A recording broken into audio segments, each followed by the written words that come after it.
Live from Honolulu, I'm Alyssa Rumsey, and I'm here to update you on the work that we've been up to in the Participatory Publics Lab at Georgia Tech.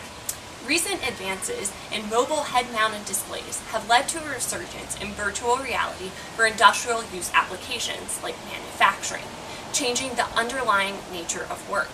In our paper, Manufacturing Change, the Impact of Virtual Reality on Real Organizations, we partnered with a large global aviation manufacturer and their human factors and maintainability team to customize and test a VR environment for 3D product modeling. We conducted over 220 hours of research, including 21 semi-structured interviews, to understand the impact of VR on human performance augmentation.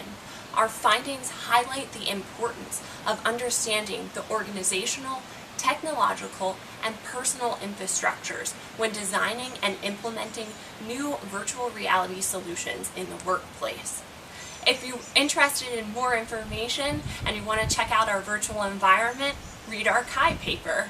This announcement was brought to you especially by the GVU Center and the Institute for People and Technology, who supported the formation of our new industry partnership.